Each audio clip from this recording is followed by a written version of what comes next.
दोनों हाथ उठाकर बोलेंगे, भारत माता की जय, भारत माता की जय। सभी को नमस्कार। आज प्रधानमंत्री रोजगार मेला के शुभ अवसर पर हमारे बीच मंच पर आसीन माननीय सांसद राज्यसभा श्रीमान गुलाम अली खटाना जी, हमारे माननीय सांसद लोकसभा श्रीमान जुगल किशोर शर्मा जी, हमारे लोकप्रिय मेयर जम्मू नगर निगम श्री राजेंद्र शर्मा जी और जिला विकास परिषद के चेयरमैन श्रीमान श्री भारत भूषण जी और मंडल रेल प्रबंधक श्री संजय साहू जी, अपर मंडल रेल प्रबंधक श्री राजीव कुमार सिंह जी, अन्य इस कार्यक्रम में जो आयोजन में लगे हैं सभी अधिकारीगण, सभी सम्मानित हमारे जिनके लिए नियुक्ति पत्र हमको देना है, ऐसे सभी भाइयों बहनों और मेरे छायाकार पत्रकार मित्रों, आप सबको हृदय से बधाई देता हुआ आज के प्रधानमंत्री रोजगार मेले के अवसर पर जो हमारा 10वां रोजगार मेला है, इसे 2 महीने पहले भी जब प्रधानमंत्री रोजगार मेला हुआ था, उस समय बीएसएफ के द्वारा जम्मू में मुझे आने का सौभाग्य मिला। आज पुनः रेलवे की ओर से इस कार्यक्रम का आयोजन है। मैं सभी रेलवे के अधिकारियों का भी हृदय से स्वागत करता हूं। सम्मानित साथियों, आज माननीय प्रधानमंत्री जी ये 10वां रोजगार मेला, जिसमें हम 51,000 नियुक्ति पत्र बांटने जा रहे हैं, पूरे देश के 37 शहरों में आज ये कार्यक्रम हो रहे हैं।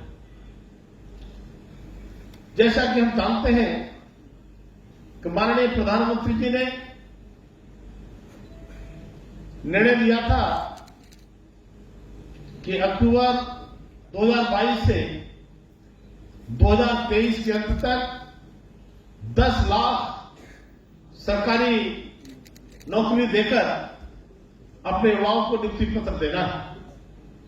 उसी क्रम में आज का ये कार्यक्रम तब मैं कहना चाहता हूं कि माननीय प्रधानमंत्री मोदी जी जिस तरह से इस देश के युवा शक्ति को आगे बढ़ाने का काम कर रहे हैं, और युवा शक्ति वास्तव में हमारे देश की जान है और शान है, और इसी में इन युवाओं को सशक्त और आत्मनिर्भर बनाना देश के शासन व सरकार का प्राथमिक उत्तरदायित्व होता है। मैं बड़े गर्व और हर्ष के साथ कह सकता हूं कि हमारी भारत सरकार और खासतौर से आदरणीय प्रधानमंत्री मोदी जी न केवल अपने इस उत्तरदायित्व को भलीभांति समझते हैं, बल्कि इसके निर्वहन के लिए निरंतर उचित प्रयास करते रहते हैं। माननीय प्रधानमंत्री महोदय ने सदैव ही आत्मनिर्भर और सशक्त भारत का सपना देखा है और इस बात को समझा है कि सशक्त भारत की नींव सशक्त युवाओं के कंधों पर ही रखी जा सकती है। इसी दिशा में आज का ये कार्यक्रम जो 10 लाख नौकरी देने के लक्ष्य को पूरा करने की ओर अग्रसर हम हो रहे हैं, और आज जम्मू की सरजमी से 314 हम नियुक्ति पत्र भी आप सबको देने जा रहे हैं। मैं इतना अवश्य कहना चाहता हूं कि माननीय प्रधानमंत्री जी जब जो कहते हैं उसको 100% पूरा करने का वो प्रयास करते हैं और करते रहे हैं। सामान्य साथियों, 2014 से जब से आदरणीय प्रधानमंत्री मोदी ने इस देश की बागडोर संभाली, उन्होंने कहा था सदन में आते ही कि मेरी सरकार गरीबों को समर्पित, और जिस तरह से आदरणीय प्रधानमंत्री जी ने 2014 से लेकर के आज तक 9 सालों में जो 60 सालों में विकास के काम नहीं हुए थे, वो विकास के काम किए हैं। और उन्हीं में से गरीबों के लिए जनधन खाते खुलवाने का दृढ़ जो निश्चय था, उसमें आज 52 करोड़ से भी ज्यादा गरीबों के जनधन खाते खुले। न जाने कितने गरीब जो फुटपाथ पर रहते थे, कच्चे घरों में रहते थे, छप्पर के घरों में रहते थे, कठिनाइयों का सामना करते थे, आज लगभग 4 करोड़ प्रधानमंत्री आवास उनको देकर उनको जीवन को बदलने का काम किया है। और केवल आवास ही नहीं, आवास में शौचालय जो 12 करोड़ से भी ज्यादा, ग्रामीण क्षेत्र में महिलाओं को सम्मान देने के लिए इस शौचालय का नाम इज्जत घर यानी सम्मान देने का काम महिलाओं के लिए किया है। और इसी तरह से उज्ज्वला गैस योजना का कनेक्शन, न जाने कितनी माताओं बहनों की धुएं में आंखें खराब हो जाती थी, उनके फेफड़े खराब हो जाते थे, टीबी की मौत हो जाती थी।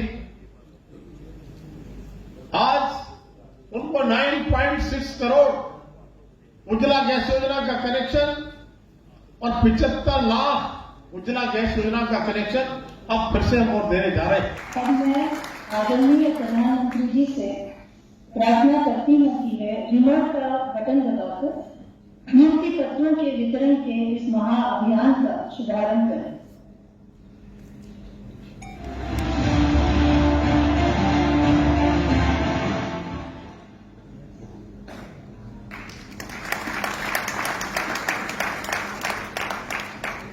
मैं आदरणीय प्रधानमंत्री जी से निवेदन करती हूँ कि वे रोजगार मेले के इस विशेष अवसर पर अपने आशीर्वचनों से हम सभी को तथा राष्ट्र की युवा महाशक्ति को अनुप्रेरित। नमस्कार।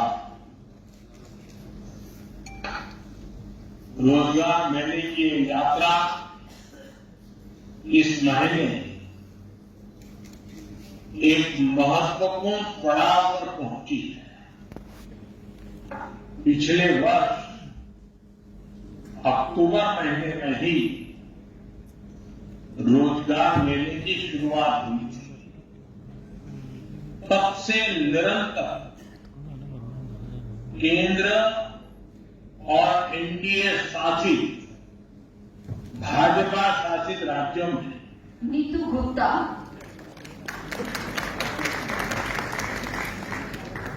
संजीव शर्मा। सर, आप जम्मू की सेंट्रल यूनिवर्सिटी से हैं, कितना सौभाग्य आज देखते हैं कि रोजगार के अंतर्गत आपको नियुक्ति पत्र मिला है।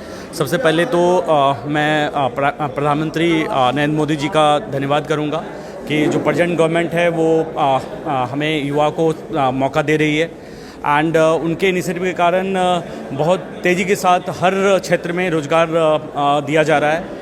और अब हमें मौका मिला है कि हम अपने देश का नेशन फर्स्ट को लेके आगे चले और देश का विकास कर सकें। मैं अपने आप को बहुत सौभाग्यवती समझती हूँ कि ये मेरा फर्स्ट एक्सपीरियंस था लाइफ का, और मुझे बहुत अच्छा लगता है। मैं आगे आने वाली युवा पीढ़ी को भी यही संदेश दूंगी कि खूब तरक्की कीजिए, मेहनत कीजिए, और जैसे हम आज इस पद पर खड़े हैं, आप भी आगे आके यही पद पर खड़ा होइए। मैम, सोचा था कि प्रधानमंत्री? नहीं, बिल्कुल भी नहीं सोचा था। मैंने लाइफ में ये मैंने कभी एक्सेप्ट नहीं किया था कि मुझे इस मंच पे आकर और मैं प्रधानमंत्री मोदी जी के सामने ये अपना इनाम, अपना अपॉइंटमेंट लेटर एक्सेप्ट करूँगी। मेरा नाम वसुधा है बस किस तरह से देखते हैं, कभी आपने सोचा था कि प्रधानमंत्री नियुक्ति नहीं, मैंने अपनी लाइफ में ऐसा कभी नहीं सोचा था कि ये चांस मुझे मिलेगा। मैं चाहती हूँ कि जिस तरीके मुझे ये चांस मिला है, जितने भी हमारे यंगस्टर्स हैं, बिकॉज़ आगे वही हमारे देश को आगे बढ़ाएंगे, तो उन्हें भी ये मौका मिले और वो भी जब कल को आएंगे प्रधानमंत्री जी के सामने अपना अपॉइंटमेंट लेटर एक्सेप्ट करें। और ये जो युवा नशे की तरफ बढ़ रहा है, क्या उनके लिए आप मैसेज देंगे? क्या लगता है क्या होना चाहिए? वो एक बहुत डार्क साइड है जो नशे की तरफ युवा हमारा बढ़ता जा रहा है। उनको लगता है कि आज का यही लाइफस्टाइल है और ऐसे ही चलना है, बट मुझे ऐसा लगता है कि हमें अपने रूट्स कभी नहीं भूलने चाहिए, बिकॉज़ अगर हम इस सब में ढल जाएंगे तो हम अपने देश के लिए कुछ नहीं कर पाएंगे। तो इसलिए मैं चाहती हूँ कि जिस तरीके हमें आज ये मौका मिला है, आने वाली पीढ़ी को भी ये मौका मिले और वो आके अपना अपॉइंटमेंट लेटर इसी तरीके प्रधानमंत्री जी के सामने एक्सेप्ट करें। रोजगार मेले के अंतर्गत जो है आज जम्मू कश्मीर और इसी के साथ साथ भारत के युवाओं को देश के यशस्वी प्रधानमंत्री ने जो है 51,000 नौकरियां जो हैं वो सौंपी हैं। मगर उसी बीच जम्मू कश्मीर की बात करते हैं तो जम्मू कश्मीर में आपने सुना कि एक सौभाग्य जो है उन युवाओं ने समझा है और ये कहा है कि हमें उन युवा और युवा आने वाली पीढ़ी जो है वो तमाम नशे से दूर रहे। और इसी तरह से उम्मीद नहीं थी कि आज प्रधानमंत्री हमें नियुक्ति पत्र सौंपेंगे, मगर आज ये सौभाग्य उन युवाओं को प्राप्त हुआ है और आने वाली पीढ़ी को भी यही पैगाम दिया गया है। वीडियो जर्नलिस्ट दीपक जी के साथ गुलिस्तान न्यूज़ से नमस्कार।